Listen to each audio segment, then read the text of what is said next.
Shri Ganapati Sharada Gurubhyo Namaha Charitam Raghunathasya Shatakoti Pravistaram Ekaikamaksharam Pumsam Mahapatakanashanam. Welcome to all for this session on Sri Rama Charitha Manasa. We are hearing the delightful stories of why Lord took many incarnations, for which Shiva is listing the reasons to Girija. Hear, O daughter of the mountain king, another reason why the begotten, unqualified, and formless Brahma became king of Ayodhya. I shall relate at length the marvelous story connected with it. The Lord whom you saw roaming in the forest with his brother Lakshmana in the garb of hermits, and whose doings drove you mad in the form of Sati to such an extent that the shadow of that madness haunts you even to this day. Hear his exploits, which serve as a cure for the disease of delusion. The sportive deeds that were performed by the Lord in that birth, I shall relate them all to the best of my talents. Hearing Shankara's words, O Bharadwaja, Uma blushed and smiled with love. Shiva, who has a bull emblazoned on his standard, then began to relate the causes of Lord's descent on that particular occasion. I proceed to tell you all about it. O Bharadwaja, listen attentively. The story of Sri Rama wipes out all the impurities of the Kali age, brings forth all blessings, and is most charming. Swayambhuva Manu and had Shatharupa as his wife. Of them was born this fearless human race. In God's creation, pity and conduct of the pair was excellent. The standard of morality set up by them is sung by the Vedas even to this day. Their son was King Uttanapada, who begot the celebrated devotee of Srihari, that is Dhruva. Manu's younger son was known as Priyavrata, who is mentioned with praise by the Vedas and the Puranas. They had a daughter too, Devahuti by name, who was the beloved consort of the sage Kardama, and who bore in her womb the all powerful and benevolent Lord Kapila, the primal divinity who is compassionate to the humble and who openly expounded the philosophy of Sankhya, an adept as he was in the inquiry after the ultimate principles. Incidentally, this philosophy of Sankhya forms the basis of the Buddhism in the later years. The said Manu ruled for a long period and followed the Lord's commandments in the form of scriptural ordinance in every way. I have reached the fourth stage of life, that is old age. That is how the Lord Swayambhuva Manu was thinking. While I am still living under the roof of my house as a householder, but I have not yet lost my relish for the pleasures of sense, he said to himself. He felt so distressed at heart that his life had been wasted without his devotion towards Srihari. Swayambhuva Manu then perforce resigned the throne to his son and departed for the forest with his wife, preeminent of all holy places as the celebrated Naimisharanya, the modern Nimsar in Oudh, which is most sacred and bestows success on those striving for realization. Multitudes of sages and adepts lived there, glad of heart. King Manu proceeded to that place, Passing along the way, the king and queen of resolute mind looked like incarnations of spiritual wisdom and devotion, respectively.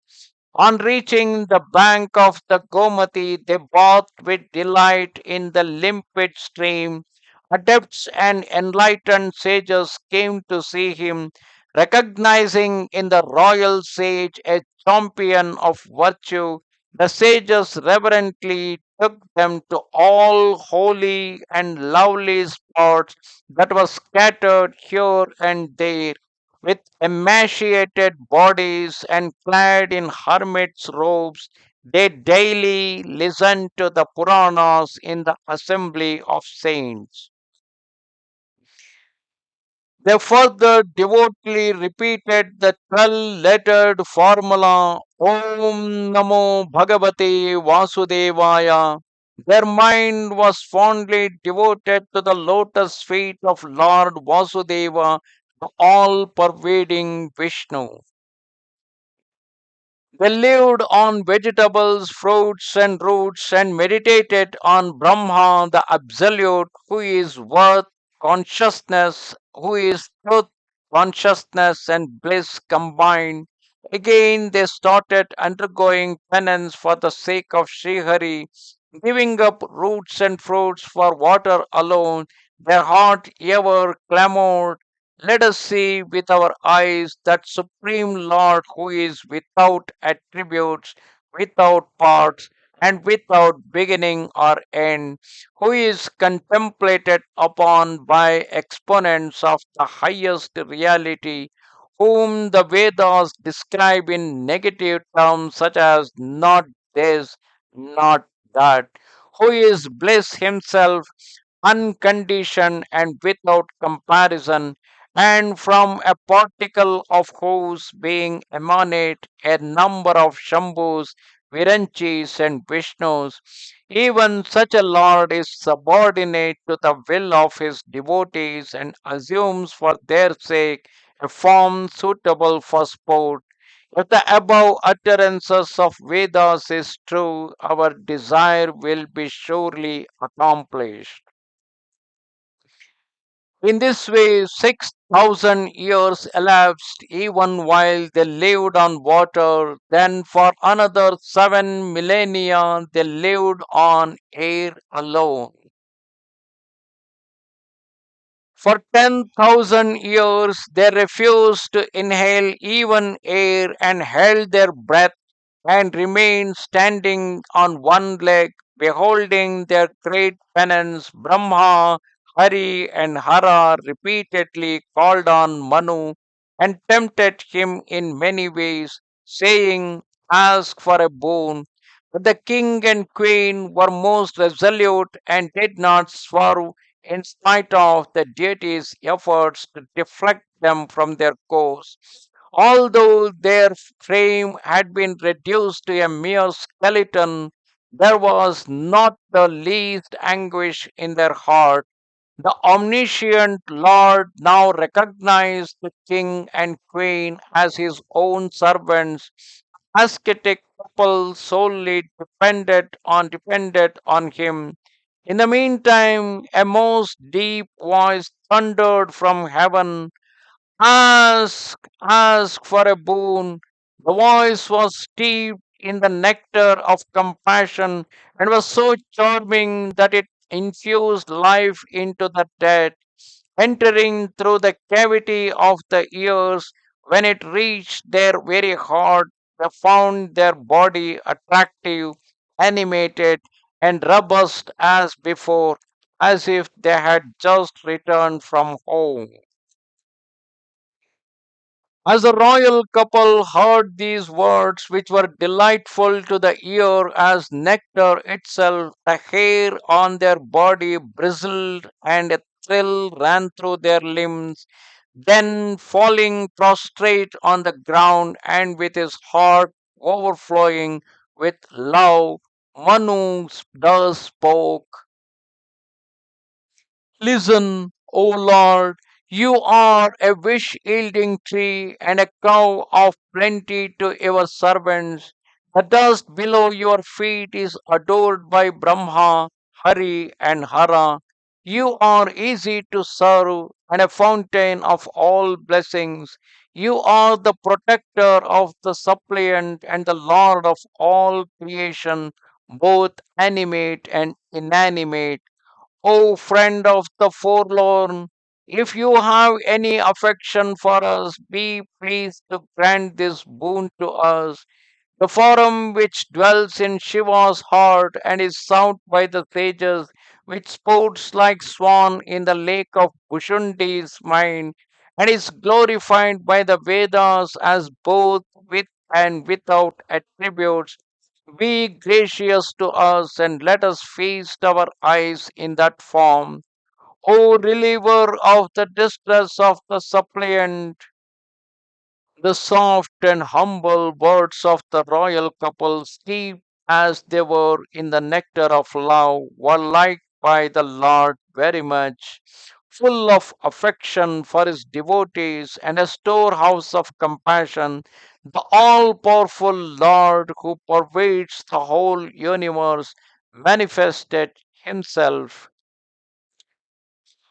Billions and millions of lovers blush to behold the elegance of his swarthy form, which resembled a blue lotus in the softness of its touch, a sapphire in its gloss, and a dark cloud in its freshness. His countenance, which resembled the autumnal full moon, was the very perfection of beauty. Lovely were his cheeks and chin, and his neck resembled the conch shell in its spiral shape. His ruddy lips, teeth, and nose were charming. His smile put to shame the rays of the moon. His eyes possessed the exquisite beauty of fresh blown lotuses, and his lovely glance captivated the heart. His eyebrows told the beauty of love's bow, and a sectarian mark shone on his forehead. Fish shaped earrings hung from his earlobes, and a crown adorned his head. His curly locks looked like a swarm of bees. His breast was marked by a curl of hair and adorned with a beautiful wreath of sylvan flowers. A string of precious stones and other jeweled ornaments. His strong and well built shoulders resembled that of a lion, and the lovely sacred thread was suspended from it. His long, beautiful arms resembled the trunk of an elephant. The ornaments adorning them was also charming. A quiver was tied to his waist, and his hands bore an arrow and a bow. His yellow robes put to shame streaks of lightning, and his belly had three folds, while his attractive navel robbed, as it were, the eddies on the Yamuna of their beauty. His pious feet, which attract the minds of sages like so many bees, were beyond description. On his left side shone his primordial energy, Sita, who is ever devoted to him, and who is storehouse of beauty and the source of the universe. Sita, who stood to the left of Sri Rama, was the same from a fragment of whose being emanate countless Lakshmis, Umas, and Brahmanis or Saraswatis, all minds of virtues, and the mere play of whose eyebrows brings the cosmos into existence. On the forum of Srihari, the ocean of beauty, Manu and Shatharupa gazed intently with unblinking eyes. That incomparable beauty they looked on with reverence and would not feel sated or satisfied with it. Overcome with joy, they lost consciousness of their body and fell flat on the ground, grasping his beauty with their hands. gracious Lord touched their heads and his own lotus hands and lifted them up at once. The compassionate Lord then said, knowing that I am highly pleased with you and recognizing me as a great donor, ask whatever boon you will. On hearing the words of the Lord, Manu joined his palms and summoning courage spoke in soft accents. Now that we have seen your lotus feet, all our desires have been fulfilled. At one ardent longing still lingers in my heart. It is easy of accomplishment and at the same time hard to attain, hence it cannot be expressed. O Lord, it is easy for you to grant it, but due to my wretched condition, it appears to me so hard to attain, such as a pauper who has found a wish yielding tree feels shy in asking for abundant wealth, little realizing its glory. Even so, my heart is possessed by doubt, being the witness of all hearts. You know my mind. Therefore, O my master, fulfill my desire. O king, ask of me unreservedly. There is nothing which I would not give you. O crest jewel of donors, asked the Swayambhuva Manu, O gracious Lord, I tell you my sincere wish. I would have a son, I would like to have a son like you. I can have nothing to conceal from you.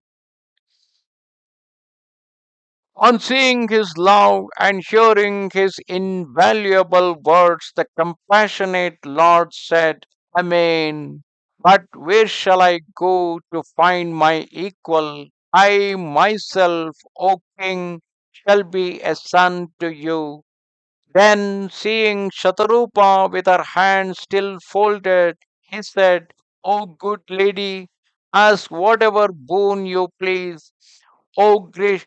Then she asked, O gracious Lord, the boon which the clever king has just asked has appealed to me much, but it is great presumption, my Lord, even though such presumption is liked by you, O friend of the devotees.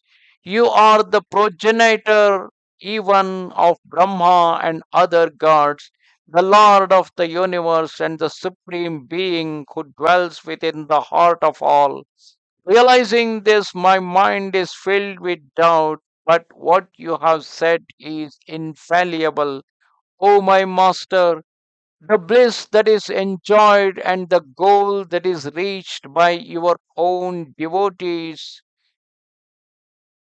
grant me in your mercy, O Lord, that very bliss, the same destiny that is reached by your own devotees, the same devotion, the same attachment to your feet, the same insight and the same mode of living of all that which you granted to all your devotees. So thus Shatharupa wished to become not only the mother of the Lord, but also to be his devotee. Hearing the soft, pregnant, charming, and excellent speech of Shatharupa, the gracious Lord gently replied, Whatever desire you cherish in your mind, I have granted. You should have no doubt about it. O mother, by my grace, your uncommon wisdom shall never fail. Bowing at his feet, Manu again said, Lord, I have one more request to make. Let me have attachment to your feet of the same type as one that has one the father will have it for a son. No matter if anyone calls me a big fool, just as a snake cannot live without the gem of his hood, and a fish without a water, even so let my life be dependent on you. Let me not survive without you. Asking this boon, the king remained clasping the Lord's feet till the All Merciful said, Let it be so. Now, obeying my command, go and dwell in the capital of Indra, that is, in the heaven. And this is the reason why the same Swayambhuva Manu and Shatharupa took the incarnation as Dasharatha and Kausalya. And Kausalya not only became the mother of Sri Rama, she continues to remain his devotee, whereas Dasharatha, who was looking at the Lord as his son, soon after Sri Rama left for exile in the forest, Dasharatha, who is Swayambhuva Manu himself, as per the boon that he had asked, he gave up his life. Having enjoyed extensive enjoyments where there you shall after some time, that is what the Lord tells to Swayambhuva Manu and Shatharupa, you will be born as king of Ayodhya. Then, O dear one, I will take incarnation as your son. Voluntarily assuming human guise, I will manifest myself in your house, bodying myself forth with my raiments. I will perform sportive acts which will be a source of delight to my devotees. Hearing of such exploits with reverence, blessed man shall cross the ocean of worldly existence, renouncing the feeling of mayhem and arrogance. This Maya, which is no other than my primordial energy, which has brought forth the universe, too will manifest herself, that she will be manifesting herself, that is, Maya will manifest herself in the form of Sita. In this way, I will accomplish your desire, and this pledge of mine shall never, never, never fail. Repeating this again and again, the gracious Lord vanished out of sight, cherishing in their mind the image of the Lord who is so compassionate to his devotees. The wedded couple stayed in that hermitage for some time more, and dropping their body when the time came without the least pain, they went and took their abode in Amaravati, the city of immortals. This most sacred legend was related by Shiva to Uma. Bharadwaja now here at another cause of Rama's birth, that since he promised to Shatharupa and Swayambhuva Manu, they were reborn as Kausalya and Dasharatha, and Rama took incarnation as their son. Namaste Sharada Devi, Kashmira Puravasini, Twamaham Prarthaye Nityam, Vidya Danancha Dehime. Goodbye. Shri Ramchandra कृपाल भज मन हरण भव भयदारुणं श्रीरामचन्द्र कृपाल भज मन हरण भव भयदारुणं श्रीराम श्रीराम श्रीराम श्रीराम श्रीराम श्रीराम